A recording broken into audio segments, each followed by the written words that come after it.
वला तक़रबुज़्ज़िना इन्नहु काना फ़ाहिशतन व साअ सबीला। आए लोगो, जिना के करीब ना जाओ, बहुत बुरा अमल है। इन्नहु काना फ़ाहिशा, बेहयाई है। व साअ सबीला, और बहुत बुरा रास्ता है। अल्लाह ताला ने जिना के रास्ते को बंद कर दिया सिर्फ इस एक जुमले के अंदर, ला तक़रबुज़ ज़िना, जिना के करीब भी ना जाओ। अल्लाह ताला ये भी कह सकता था, ला तफ़अलु ज़िना, जिना ना करो, जिना ना करो, लेकिन अल्लाह ताला ने फरमाया ला तक़रबु ज़िना, जिना के आसपास भी ना जाओ, क्योंकि जिना इतना खतरनाक है। ये जिना की सड़क तुम्हारी बहन तक चली जाएगी, तुम्हारी बेटी तक चली जाएगी, तुम्हारी माँ तक चली जाएगी, तुम्हारी खाला तक चली जाएगी, तुम्हारी फूफी तक चली जाएगी। ला तक़रबु ज़िना, इसीलिए अल्लाह ताला ने फरमाया जिना के आसपास भी ना जाओ, जिना के नजदीक भी ना जाओ। और इंसान तो बहुत दूर की बात है, जानवरों के अंदर भी जिना कितना खराब चीज है। आप जरा बुखारी की हदीस से अंदाजा लगाओ। अल्लाह के नबी के एक सहाबी है, नाम है उनका अम्र बिन मैमून रजी अल्लाह अन्हु, बुखारी शरीफ की हदीस है। हजरत अम्र बिन मैमून कहते हैं, रायतु फिल जाहिलिया, मैंने जमाने जाहिलियत के अंदर देखा एक बंदर और एक बंदरिया ने जिना कर लिया। एक बंदर और बंदरिया ने आपस में जिनसी ताल्लुकात कायम कर लिए। मैंने देखा सारे के सारे बंदर जमा हो गए और उन बंदर और बंदरिया जिसने जिना किया था, सारे बंदरों ने उसको पत्थर मारे। फरजमुहा वरजमतु माहुम, और मैंने भी उनके साथ मिलकर के बंदर बंदरिया को पत्थर मारे और उन बंदर बंदरिया का काम तमाम कर दिया। बंदर तो इंसान से मिलता जुलता होता है, जैसे हमारी आंखें होती हैं बंदर की भी होती हैं, हमारे हाथ बंदर के भी हाथ, हमारी नाक बंदर की भी नाक, हमारे जैसा मुंह बंदर का भी उसी तरीके से मुंह होता है। तो मेरे भाइयों, इंसान तो दूर की बात है, जानवरों के अंदर भी जिना कितना बुरा अमल है, कितना बुरा काम है। आज लोग कहते हैं इस्लाम के अंदर वहशीपन की सजा है, इतनी खतरनाक सजा इस्लाम देता है। इस्लाम के अंदर इंसानियत नहीं है, इस्लाम के अंदर जिना की मेरे भाइयों बहुत खतरनाक सजा है। मैं कहता हूं पूरी दुनिया के किसी धर्म के अंदर इतनी खतरनाक सजा नहीं होगी।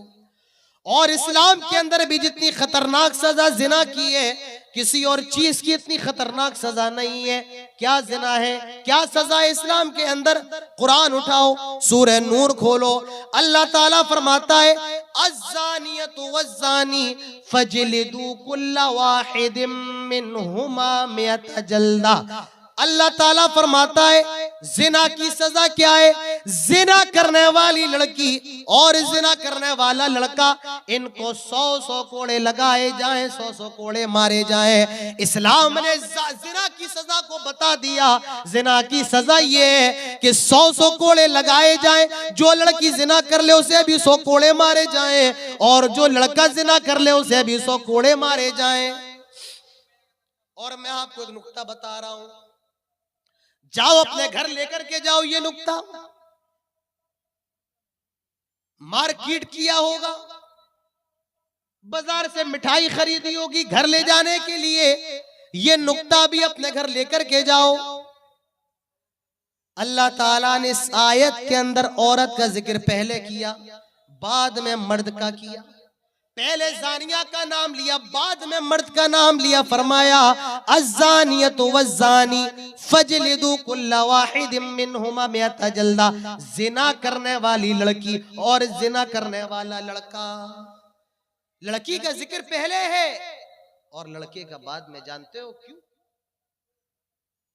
उसकी वजह यह है कि जिना की पहल ये मर्द की तरफ से नहीं होती है जनाबे आला, जिना की पहल ये औरत की तरफ से होती है। और अगर औरत चाहे तो जिना हो ही नहीं सकता है। या आप मेरी इस बात को इस तरीके से कह सकते हैं कि जिना के अंदर आदमी का हिस्सा बड़ा होता है, लेकिन औरत का हिस्सा सबसे बड़ा होता है। मैं मिसाल देकर के आपको समझाता हूं। चलो आपके ही इस पंडाल की मिसाल ले लेते हैं। पंडाल के बाहर मिठाई की दुकान लगी है, एक आदमी गया, उसने रसगुल्ले का जो शीरा होता है, चाशनी, उस शीरे को अपनी उंगली से लिया और दीवार से लगा दिया। बिल्कुल मुतवज्जे होकर के सुनना, और जिन्हें नींद आ रही है तो वो अपने घर चले जाए, तकरीर सुनना फर्ज नहीं। आप अगर यहां बैठे तो बिल्कुल तवज्जो के साथ, वरना अपने घर चले जाए। एक आदमी गया, रसगुल्ले का शीरा उसने लिया और दीवार पर लगा दिया। आदमी ने शीरा लिया, चाशनी ली, दीवार पर लगा दी। जब चाशनी दीवार पर लगी तो मक्खियां दीवार पर आकर के बैठने लगी। जब छिपकली ने देखा कि मक्खी दीवार पर आकर के बैठ रही है, कीड़े मकोड़े बैठ रहे हैं, तो वो उनका शिकार करने के लिए आ गई। और जब बिल्ली ने देखा छिपकली दीवार पर है तो बिल्ली चली आई। और जब कुत्ते ने देखा बिल्ली है तो कुत्ता पीछे से बिल्ली के ऊपर हमला करने लगा। अब जरा गौर कीजिए, शीरा लगाया आपने, शीरे को देखकर मक्खी आई, मक्खी को देख करके छिपकली आई, छिपकली को देख करके बिल्ली आई, और बिल्ली को देख करके कुत्ता आया, और पूरी दुकान का निजाम दरम बरम। रसगुल्ला कहीं पड़ा है, लड्डू कहीं पड़ा है, पूरी दुकान बर्बाद हो गई, दरहम बरम हो गई। गलती किसकी? कुत्ते की? नहीं नहीं। गलती किसकी? बिल्ली की? नहीं नहीं। गलती किसकी? छिपकली की? नहीं नहीं। गलती किसकी? क्या मक्खी की? नहीं, गलती उसकी जिसने चाशनी लगाई, जिसने शीरा लगाया। शीरा कौन लगाता है? लिपस्टिक लगा करके कौन निकल रहा है? बेपर्दा होकर के मेलों के अंदर कौन घूम रहा है? कौन कहता है बेहया होकर के घर से निकलो? कौन कहता है मेकअप करके निकलो? कौन कहता है नंगे लिबास, शर्म और हया से आरी लिबास पहन करके निकलो? इसीलिए मेरे भाइयों, जिना की दावत सबसे पहले औरत की तरफ से होती है। इसीलिए अल्लाह तबारक व तआला ने जानिया का लफ्ज पहले इस्तेमाल किया, जानिया का लफ्ज। अल्लाह के नबी फरमाते हैं, अय्यु ममरातिन इस्ताफरत फमर्रत बिल मजलिस फहिया कदा व कदा। जो औरत खुशबू लगाकर घर से बाहर निकलती है, ऐसी औरत तवाइफ, ऐसी औरत तवाइफ, ऐसी औरत तवाइफ है। अल्लाह के नबी ने उस औरत को तवाइफ करार दिया है जो खुशबू लगा करके घर से बाहर निकले। हालांकि वो जानिया नहीं है, लेकिन रसूलुल्लाह सल्लल्लाहु अलैहि वसल्लम ने फिर भी उसको जानिया करार दिया है। क्यों? क्योंकि वो खुशबू लगा करके निकली है और मर्दों को अपनी तरफ अट्रैक्ट कर रही है, माइल कर रही है, मर्दों को अपनी तरफ लुभा रही है। इसीलिए आपने उस औरत को जानिया करार दिया। अज़्ज़ानियतु वज़्ज़ानी फजलिदू कुल्ला वाहिद मिनहुमा मिअत जल्दा। जिना करने वाली लड़की अगर कुंवारी है 100 कोड़े लगाओ, जिना करने वाला लड़का अगर कुंवारा है 100 कोड़े लगाओ। और अगर ये शादीशुदा है, ये तो कुंवारे जानी और जानिया की सजा है, लेकिन जो शादीशुदा है तो उनका हुक्म अलग है। मर्द अगर जिना कर ले, शादीशुदा मैरिड, अगर कोई शादीशुदा मर्द जिना करे, इस्लाम कहता है उसको खड़ा करके पत्थरों से मारो, और तब तक मारो जब तक कि वो मर ना जाए। ये शादीशुदा जानी की सजा है। और जो औरत शादीशुदा है जिसने जिना कर लिया, शरीयत कहती है उसको जमीन के अंदर गाड़ दिया जाएगा और तब तक पत्थर मारे जाएंगे जब तक कि वो मर ना जाए। ये शादीशुदा जानिया की सजा है। आज लोग कहते हैं इस्लाम के अंदर इतनी हैवानियत की सजा है, इस्लाम बड़ा खतरनाक मजहब है। मेरे भाइयों, मैं इस मजलिस के अंदर बैठ के दावा कर रहा हूं और अल्लाह की कसम उठा करके कहता हूं, अगर आज हमारे मुल्क भारत के अंदर, हमारे प्यारे वतन हिंदुस्तान के अंदर अगर जिना का ये कानून लागू हो जाए जो इस्लाम बताता है, अल्लाह की कसम, अल्लाह की कसम, अल्लाह की कसम, हमारे मुल्क से जिना जैसे, बलात्कार जैसे, रेप जैसे मामले 100 में से 90% कम हो जाएंगे। इसीलिए दुनिया के अंदर जहां इस्लाम के कानून के मुताबिक सजा है, वहां जिना का रेशियो बहुत कम है। अगर हमारे मुल्क के अंदर भी ये सजा नाफिज हो जाए, आप देखिए ना कलकत्ता जैसा मामला हो, ना दिल्ली की निर्भया जैसा मामला हो, ना आसिफा जैसा मामला हो, आज जरूरत है मेरे भाइयों जानियों को कड़ी से कड़ी सजा दी जाए। जिना करने वाले, बलात्कार करने वाले, दूसरों की बहन बेटियों की इज्जतों को नीलाम करने वाले मेरे भाइयों, उनको दुनिया में रहने का अधिकार ही नहीं है। हमारी शरीयत कहती है अगर वो गैर शादीशुदा है उनको 100 कोड़े लगाए जाएं, और अगर शादीशुदा है पत्थरों से मार के खत्म कर दिया जाए, पत्थरों से मार के हलाक कर दिया जाए। लेकिन आई मेरे नौजवानों, तुम्हें क्या हो गया है? क्या कहूं, मेरे पास अल्फाज नहीं है इस मौजू पर कहने के लिए।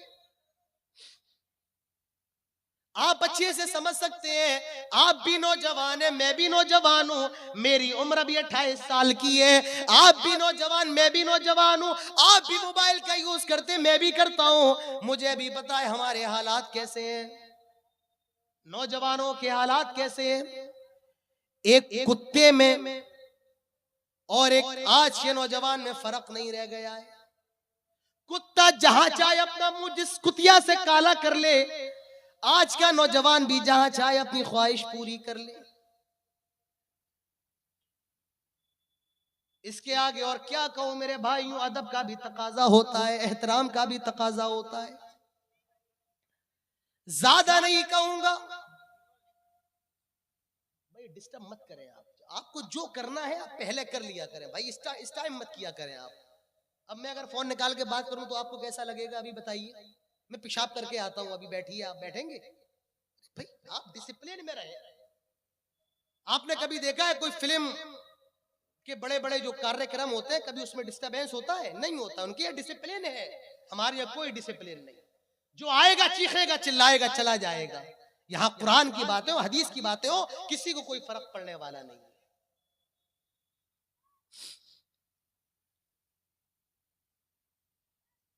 तो जिना की सजा, आइए मैं आपको बताऊं जहन्नम के अंदर जिना की कितनी खतरनाक सजा है। अल्लाह के नबी फरमाते हैं मैं लेटा हुआ था, सोया हुआ था, ख्वाब में मेरे पास 2 फरिश्ते आते हैं और उन्होंने मुझे उठाया, बेदार किया। अल्लाह के नबी उठ जाइए, मैं उठ जाता हूँ। अल्लाह के नबी फरमाते हैं वो मुझे ले जाने लगे, मुझे अजाब दिखाने लगे। मैंने अजाब को देखा, मैंने देखा जहन्नम के अंदर एक बड़ा सा तंदूर है, तंदूर जिस पे रोटियां बनती हैं। मैंने देखा उसका पेट बड़ा है और मुंह छोटा है, और कुछ लोग उसके अंदर जल रहे हैं, चीख रहे हैं, चिल्ला रहे हैं, जलाया जा रहा है। मैंने कहा ये कौन लोग हैं और उनको ये इतनी खतरनाक सजाएं क्यों दी जा रही हैं? उन्होंने जवाब दिया, आए अल्लाह के नबी, ये दुनिया के अंदर जिना करने वाले लोग थे, ये जिना करने वाले मर्द और औरतें ये दुनिया के अंदर जिना किया करते थे। अल्लाह के नबी दूसरी हदीस में फरमाते हैं मैंने देखा कुछ लोगों के जिस्म बहुत ज्यादा फूले हुए हैं, मोटे फूले हुए हैं, और उनके जिस्मों से इतनी बुरी बदबू आ रही है, जितनी बुरी बदबू लेटरीन से आती है, पैखाने से आती है, लेटरीन से आती है, जितनी बुरी बदबू लेटरीन से आती है, इनके भी जिस्मों से उतनी ही बुरी बदबू आ रही थी। मैंने कहा ये कौन लोग हैं? बताया गया ये दुनिया के अंदर जिना करने वाले लोग हैं। मेरे भाइयों इतनी खतरनाक चीज है जिना। अल्लाह के प्यारे नबी जनाबे मोहम्मद रसूलुल्लाह सल्लल्लाहु अलैहि वसल्लम ने तो यहाँ तक फरमाया जब कोई जिना करता है तो वो मोमिन ही नहीं होता है, उसका ईमान उठा लिया जाता है। आदमी जब जिना करता है तो वो मोमिन भी नहीं रहता है। आज जिना का बाजार गर्म है। आज फोन का मामला हो, मैसेज के जरिए आज लड़का लड़की का आपस में मिलना, रेस्टोरेंट में बैठ करके चाहे कॉफी पीना, और उसके बाद मेरे भाइयों जिना का शिकार हो जाना नॉर्मल हो गया, आम हो गया है।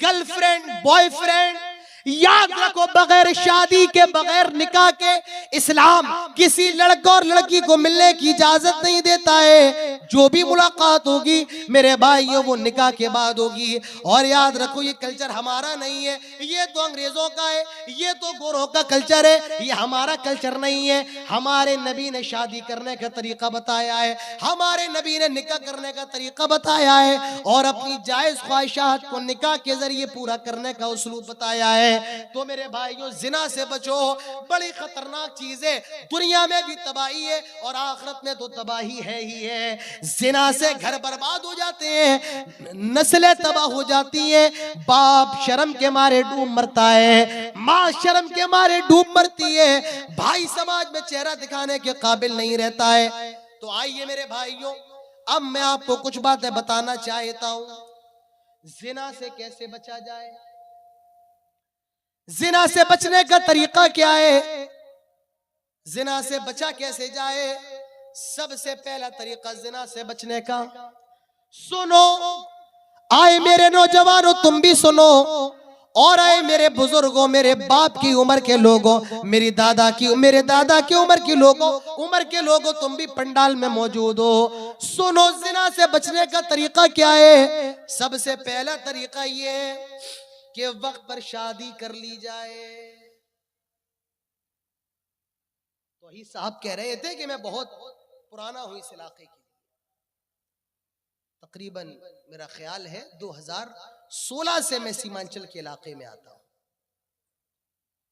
और मैं देखता था पहले 20-20 साल के लड़कों की शादी हो जाती थी, 22 साल का लड़का है शादीशुदा है, 2 बच्चों का बाप है, 18 साल की लड़की है शादीशुदा है।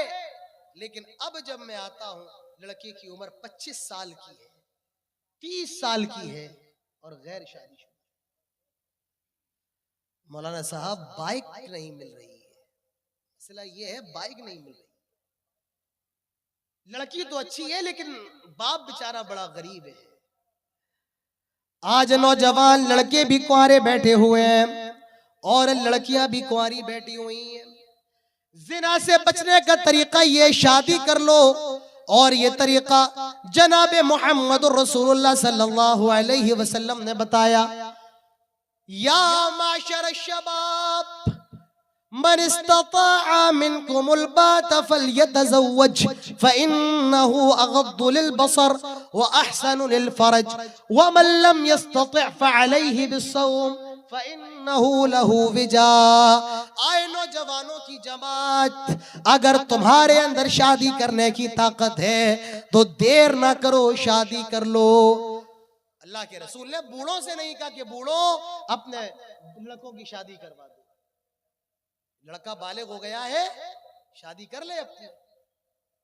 फरमाया है नौजवानों की जमात, अगर तुम्हारे अंदर शादी करने की ताकत है तो शादी कर। शादी करने की ताकत का क्या मतलब है? बीवी को खिला सकते हो, बीवी के रहने का बंदोबस्त कर सकते हो, उसके नानो नफके का इंतजाम कर सकते हो, और मियां बीवी के जो आपसी और जो पोशीदा ताल्लुकात होते हैं वो कायम करने की अगर ताकत है, अल्लाह के नबी ने फरमाया शादी कर लो। और शादी करना ये फर्ज है, सुन्नत भी है और फर्ज भी है। आप कहेंगे मौलाना साहब आपने तो सुना है शादी करना सुन्नत है, आपने मसला बदल दिया, शादी करना फर्ज है।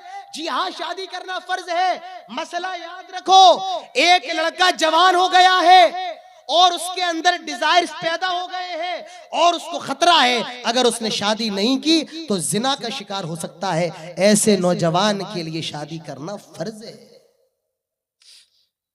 फर्ज है। और कोई ऐसा लड़का है, डिजायर्स तो है लेकिन जिना के अंदर मुब्तला होने का खतरा नहीं है, तो ऐसे शख्स के लिए शादी करना सुन्नत है।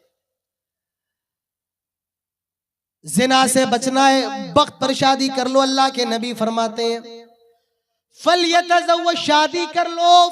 शादी का फायदा ये फ़इन्नहु अग़द्दु लिलबसर, निगाहें झुक जाती हैं, वो अहसनु लिलफरज, शर्म का सिक्योर हो जाती है, महफूज हो जाती है। व मन लम यस्तति फ़अलैहि बिस्सौम, मेरे नबी ने तो उसके बाद ये भी फरमा दिया, अगर तुम्हारे अंदर शादी करने की ताकत नहीं है, यानी डिजायर्स तो है लेकिन कारोबार नहीं है। खुद खाने के लाले पड़े, बीवी को क्या खिलाओगे?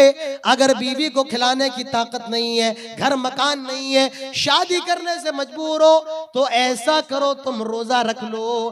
फ़इन्नहु लहू विजाउन, रोजा गुनाहों से बचने का ढाल है। अल्लाह के रसूल ने शादी का तरीका, जिना से बचने का रास्ता और जिना से बचने का तरीका बता दिया है, और वो तरीका शादी का तरीका है। मेरे नौजवानों, वक्त पर अपनी शादी कर लो, वक्त पर अपना निकाह कर लो।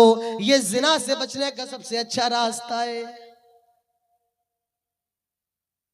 और याद रखो, नेक बीवी लेकर के आओ, जो आपके माँ बाप की खिदमत करने वाली हो, जो पर्दा करने वाली हो, जो शर्म व हया करने वाली हो, जो कुरान की तिलावत करने वाली हो, जो आपके पैर दबाने वाली हो, जो आपके गम में, खुशी में, सुख में, दुख में आपका साथ निभाने वाली हो। ऐसी बीवी लेकर के आओ। और जिसको ऐसी बीवी मिल जाए, उसके नसीब का क्या कहना, उसकी किस्मत का क्या कहना। अल्लाह के नबी फरमाते हैं, अद्दुनिया कुल्लुहा मता व खैरु मताए दुनिया अल मरअतु सालिहा। पूरी दुनिया फायदा उठाने के लिए है, और दुनिया की सबसे बेहतरीन चीज नेक औरत है, नेक बीवी है। 4 चीजें देखी जाती हैं शादी के अंदर। पहली चीज लिमालिहा, माल कितना ज्यादा है, इसके बाप के पास खेत वेत है या नहीं है, प्रॉपर्टी कितनी है, स्टेट बैंक के अंदर अकाउंट में बैंक बैलेंस कितना है, लिमालिहा, कितनी ज्यादा मालदार है। दूसरी चीज वली हसाब, खानदान कैसा है, हमारे मेयार की है या नहीं है, हमारे कसौटी की है या नहीं है। वली जमालिहा, खूबसूरती, कितनी खूबसूरत है, कितनी हसीन व जमील है। वली दीनिहा, कुछ लोग दीनदारी देखते, वो नमाज पढ़ने वाली है या नहीं, वो रोजा रखने वाली है या नहीं, वो माँ बाप की खिदमत करने वाली है या नहीं है। अल्लाह के नबी ने फरमाया, फज़फर बिदाते दीन, ओह लोगो, दीनदार लड़की को लेकर के आ जाओ, दीनदार लड़की से शादी कर लो। अगर जिना से बचना है, शादी कर लो, देर ना करो। अगर तुमने देर की, इल्लम तकुन फितनतुन फिल अर्दी व फसादुन अरीज, तो दुनिया के अंदर फितना फैल जाएगा, फसाद फैल जाएगा। यही तो फसाद है। आज मुसलमान लड़कियां गैर मुस्लिम लड़कों के साथ भाग रही हैं, यही तो फसाद है, यही तो फसाद है मेरे भाइयों। आज मदरसे में पढ़ने वाली आलिमा, दीनदार, बुखारी मुस्लिम जिसने पढ़ा है, वो गैर मुस्लिम लड़के के साथ फरार हो रही है। और कौन सा मौका देखोगे? आए कौम के रईस हो, आए कौम के चौधरी हो, कौम को और कहां लेकर के जाओगे? आज ये हालात देखने के बाद भी अगर हम होश के नाखून ना लें, मेरे भाइयों, अफसोस के सिवा क्या किया जा सकता है। मेरे नौजवानों, होश के नाखून लो, जिना से बचो। और जिना से बचने का पहला रास्ता ये है, वक्त पर शादी कर लो। दूसरी चीज, जिना से बचने का दूसरा रास्ता ये है, अल्लाह ताला का डर अपने दिल के अंदर पैदा करो। हर जगह अल्लाह से डरते रहो। गुनाहों का बाजार गर्म है, कदम कदम पर शैतान बेकार आए। मोबाइल खोलो, यूट्यूब पर बेकार आए, फेसबुक पर बेकार आए, व्हाट्सएप पर बेकार आए, इंस्टाग्राम पर बेकार आए, ट्विटर पर बेकार आए। ट्रेन में सफर करो, वहां बेकार आए, फ्लाइट में सफर करो, वहां बेकार आए। शैतान तो खुला हुआ दुश्मन है। उसने अल्लाह ताला से कहा था, रब्बी फंज़िरनी इला यौम युबअतून, आय अल्लाह मुझे क़यामत तक के लिए मोहलत दे दे। अल्लाह ताला ने मोहलत दे दी, इला यौमिल वक्तिल मालूम। तो शैतान तो क़यामत तक बहकाएगा, हर जगह बहकाएगा, घर में बहकाएगा, कटिहार में बहकाएगा, यहाँ तक कि दिल्ली में बहकाएगा, मक्का और मदीना में बहकाएगा। करना क्या है? अल्लाह ताला से डरना है, अल्लाह ताला का खौफ अपने दिल के अंदर रखना है। अल्लाह ताला देख रहा है, किरामन कातिबीन यालमून मा तफअलून। अल्लाह ताला के फरिश्ते देख, अल्लाह अल्लाह ताला के फरिश्ते सब कुछ लिख रहे हैं। मेरे भाइयों, ये तसव्वुर अपने दिल के अंदर पैदा करना है। अल्लाह ताला से डरते रहो, अल्लाह के पास भी जाना है।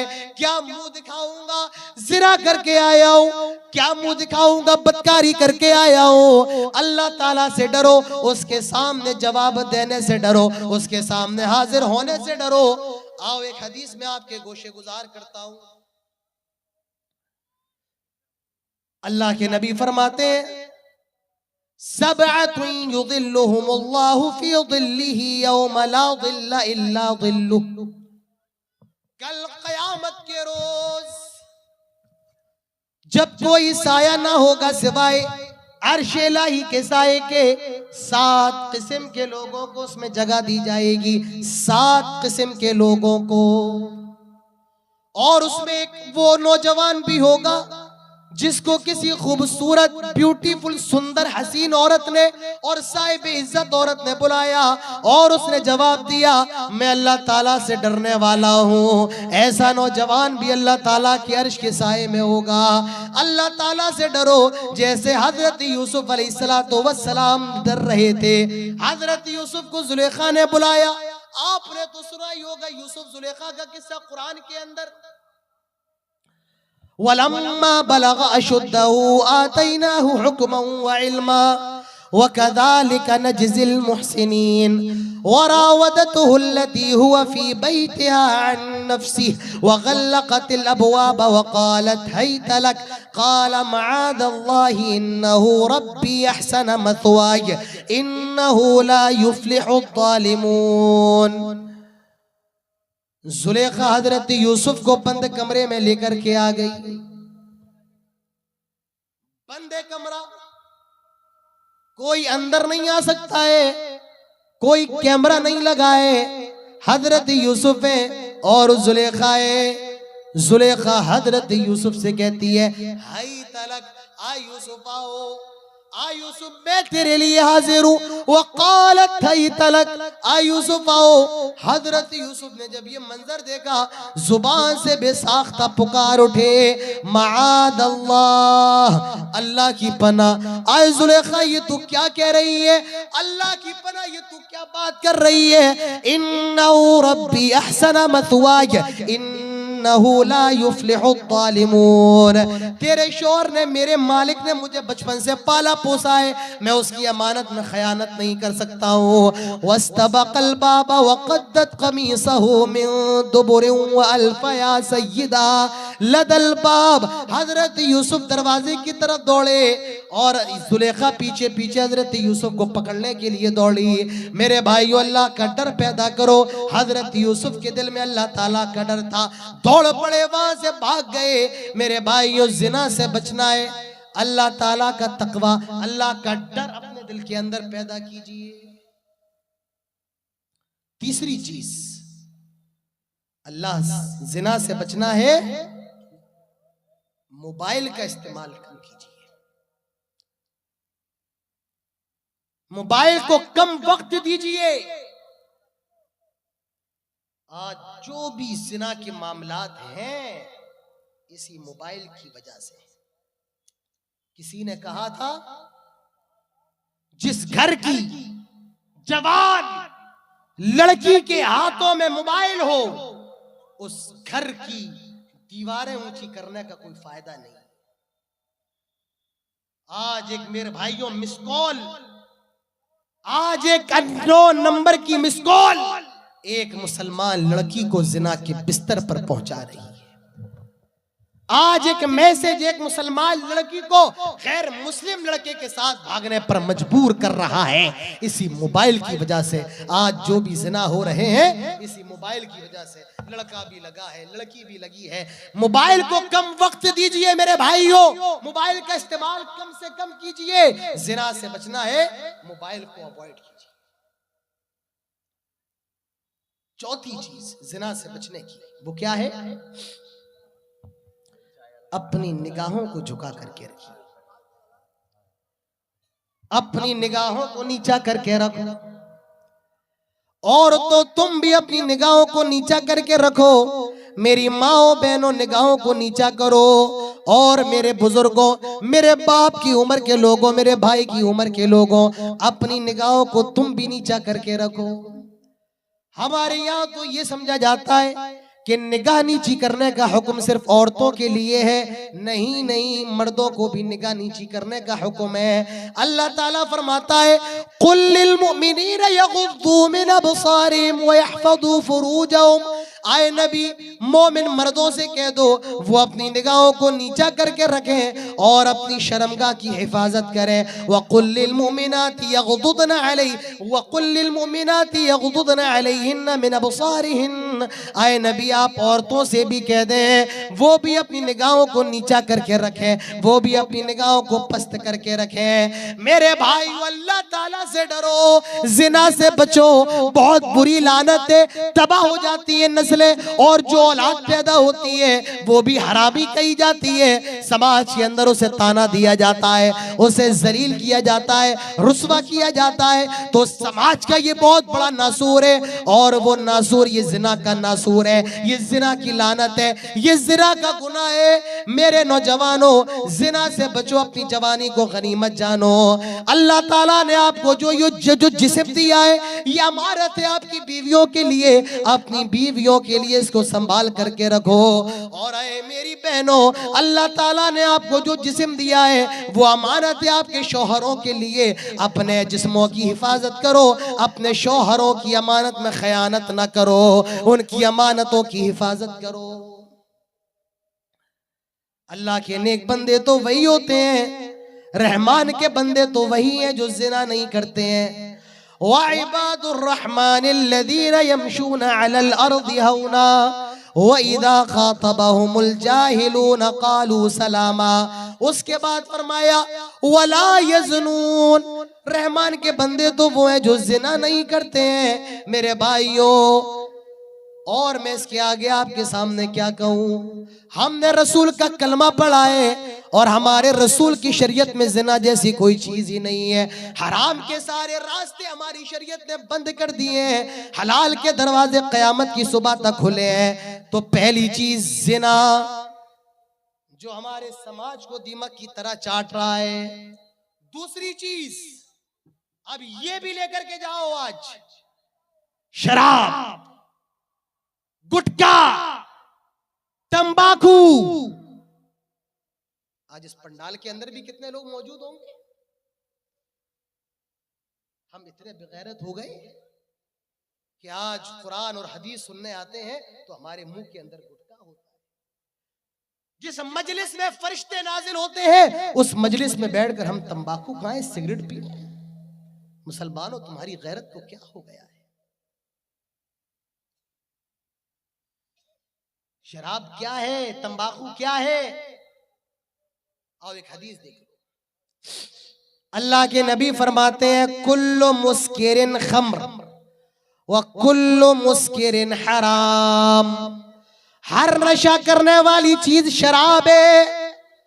व कुल्लु मुस्किरिन हराम, और हर नशा करने वाली चीज हराम है। शराब सिर्फ वही नहीं जो बोतलों के अंदर मिले, बल्कि हर वो चीज जिसके अंदर नशा हो वो हराम है। चाहे वो ज्यादा, उसके ज्यादा खाने से नशा है, या उसके थोड़े खाने से नशा है। अल्लाह के नबी फरमाते हैं मन अस्करा कसीरुहु फकलीलुहु हराम। जिसके ज्यादा खाने से नशा है, उसका थोड़ा खाना भी हराम है। हमारी शरीयत ने नशे के सारे दरवाजों को बंद किया। हमारे दीन के अंदर शराब, गुटखा, खैनी, तंबाकू, मेरे भाइयों, इसकी इजाजत कतई नहीं है। हमारी शरीयत ने इन सारी चीजों को शराब के अंदर दाखिल किया है, मुनशियात के अंदर दाखिल किया है। हमारी शरीयत ने इनको हराम करार दिया है। आपका वक्त खत्म होने पर 5 मिनट का वक्त मेरे पास है। ये शराब अरब के लोग बड़े शौक से पिया करते थे, और उनकी कोई भी शाम बगैर शराब के नहीं गुजरा करती थी। इस्लाम के अंदर शराब एक बार में हराम करार नहीं दी गई, 3 बार में वक्तन फवक्तन तीसरी बार में 3 स्टेप में हराम करार दिया गया। पहला स्टेप अल्लाह ताला फरमाता है यसअलूनका अनिल खम्रि वल मैसिर कुल फीहिमा इस्मुन कबीर व मनाफिउ लिन्नास व इस्मुहुमा अकबरु मिन नफ़इहिमा। आए नबी, ये लोग आपसे शराब के बारे में सवाल करते हैं, ये आपसे शराब और जुए के बारे में सवाल करते हैं। आप कह दीजिए कुल फीहिमा इस्मुन कबीर व मनाफिउ लिन्नास, शराब और जुए के अंदर फायदा भी है और नुकसान भी है। फायदा क्या है शराब के अंदर? आदमी पी लेता है ना तो दुनिया की टेंशन खत्म हो जाती है। बीवी से झगड़ा करके आता है और पी ले, झगड़ा भूल जाता है। तो फायदा है कि नहीं है? जिस्म के अंदर भी ताकत आ जाती है शराब पीने से। फायदा भी है लेकिन नुकसान ज्यादा है। आदमी जब शराब पी लेता है, नाली के किनारे पड़ा है, कुत्ते उसके ऊपर पेशाब कर रहे हैं, अपनी बहन और बेटी में फर्क नहीं कर पाता है, अपनी बीवी और अपनी बहन में तफरीक नहीं कर पाता है। तो नुकसान भी है, नफा भी है, लेकिन नुकसान ज्यादा है। पहला हुक्म हो गया कि फायदा भी है और नुकसान भी है, लेकिन नुकसान ज्यादा है। अब उसके बाद क्या हुआ? अभी भी लोगों ने शराब नहीं छोड़ी है। हजरत अब्दुर्रहमान इब्न औफ के घर में शराब का दौर चल रहा था। लोग शराब पी रहे थे, मगरिब का वक्त हुआ, नमाज पढ़ने चले गए शराब की हालत में। इमाम साहब ने नमाज पढ़ाई और सूरह काफिरून पढ़ाने लगे। कैसे पढ़ाने लगे? कुल या अय्युहल काफिरून ला कुल या अय्युहल काफिरून अअबुदु मा तअबुदून। अब गलती क्या कर दी उन्होंने? यहाँ पर गलती क्या कर दी? कुरान की आयत इस तरीके से है कुल या अय्युहल काफिरून ला अअबुदु मा तअबुदून। आए नबी कह दो, आए काफिरो, जिनकी तुम इबादत करते हो हम नहीं करते हैं। लेकिन इस सहाबी ने नशे की हालत में लाम को ला को हटा दिया। क्या कहा? कुल या अय्युहल काफिरून अअबुदु मा तअबुदून। आए नबी कह दो, आए काफिरों, जिसकी तुम इबादत करते हो हम भी उसकी इबादत करते हैं। माना बदल दिया। मालूम चला कि सहाबी ने कुरान में गलती कर दी नशे की हालत में। अल्लाह ताला हुक्म नाजिल फरमाता है ला तक़रबुस्सलाता व अंतुम सुकारा। खबरदार, जब तुम नशे की हालत में हो, शराब की हालत में हो, नमाज के करीब ना जाओ। तुम्हें ख्याल ही नहीं होता है तुमने क्या पढ़ा, क्या छोड़ दिया। अल्लाह ताला ने मना किया जब नशे की हालत में हो तो नमाज के करीब ना जाओ। ये दूसरा हुक्म था, दूसरा स्टेप था। तीसरा स्टेप बरमला ऐलान कर दिया गया या अय्युहल्लज़ीना आमनू इन्नमल खम्रु वल मैसिरु वल अंसाब वल अज़लामु रिज्सुम मिन अमलिश शैतान फज्तनिबूहु लअल्लकुम तुफ्लिहून। आई ईमान वालों सुनो, शराब, जुआ, आस्ताने और ये पासे वगैरह सब रिज से नापाक है। मिन अमल शैतान, शैतान का काम है। फज्तनिबू, इससे बचो। लअल्लकुम तुफ्लिहून। अल्लाह ताला ने ऐलान कर दिया। हजरत उमर फारूक को मालूम चला, कहने लगे इंतहाइना, आए हमारे रब हम रुक गए। सहाबा इकराम ने शराब के मटके फोड़ दिए। मदीने के अंदर शराब ऐसे बहने लगी मारो कि शराब का सैलाब आ गया हो। आए मेरे नौजवान, अल्लाह ने तुम्हें पैदा ही इसीलिए किया था तुम शराब खानों को बंद करो, लेकिन आज तुम शराब के अड्डों को आबाद कर रहे हो। आए मेरी माओ बहनों, तुमने अपनी औलाद को कौन सा दूध पिलाया है जो आज मैखानों को आबाद कर रही है, मस्जिदों को वीरान कर रही है। अरे शराब तो इतना बुरा अमल है, इतना बुरा अमल है कि तमाम गुनाहों की जड़ करार दिया गया है। फरमाया अल खम्रु उम्मुल खबाइथ, तमाम नापाकियों की जड़ है शराब। अल खम्रु उम्मुल खबाइथ भी कहा गया, उम्मुल फवाहिश भी कहा गया, वो अकबरुल कबाइर भी कहा गया। ये मेरे भाइयों शराब है। अल्लाह के नबी ने लानत फरमाई है, लानल्लाहुल खम्रा व शारिबहा व साकियाहा व बाइयाहा व मुबताहा व आसिरहा व मुअतसिरहा व हामिलहा वल महमूलता इलैहि। अल्लाह की लानत हो शराब पर, अल्लाह की लानत हो शराब पीने वाले पर, अल्लाह की लानत हो शराब पिलाने वाले पर, अल्लाह की लानत हो शराब निचोड़ने वाले पर, अल्लाह की लानत हो शराब का ऑर्डर देने वाले पर, अल्लाह की लानत हो शराब बेचने वाले पर, अल्लाह की लानत हो शराब खरीदने वाले पर, अल्लाह की लानत हो शराब को उठाने वाले पर, और अल्लाह की लानत हो जिसके लिए शराब उठा करके ले जाई जा रही है उस पर भी अल्लाह की लानत हो। और क्या चाहिए, और क्या बताऊं मैं आपको मेरे भाइयों, तकरीर खत्म हो चुकी है, अब इसके आगे और कुछ कहने की जरूरत नहीं है, बस आखिरी हदीस बयान करके बात खत्म करता हूं। अल्लाह के नबी फरमाते हैं ला यदखुलूनल जन्नह, 3 लोग जन्नत के अंदर दाखिल नहीं हो सकते हैं, उसमें एक वो भी होगा मुदमिनुल खम्र, शराब पीने वाला। मेरे भाइयों अपनी जिंदगियों को तबाह ना करो, इस शराब के जरिए अपने घरों को बर्बाद ना करो, अपनी आखिरत को बर्बाद ना करो। अल्लाह के नबी ने फरमाया जो दुनिया के अंदर शराब पिएगा अल्लाह ताला जहन्नम में उसको तीनतुल खबाल पिलाएगा। सहाबा ने पूछा आए अल्लाह के नबी ये तीनतुल खबाल क्या है? आपने फरमाया अरक़ु अहलुन नार, ये अहले जहन्नम का पसीना होगा, उनका मवाद होगा, ये मेरे भाइयों शराबियों को पिलाया जाएगा। मेरे नौजवानों सारी तकरीर खत्म हो गई है, अमल करने के लिए हदीसें भी काफी हैं और ना अमल करने के लिए रात भर जलसे भी काफी नहीं है। मेरे भाई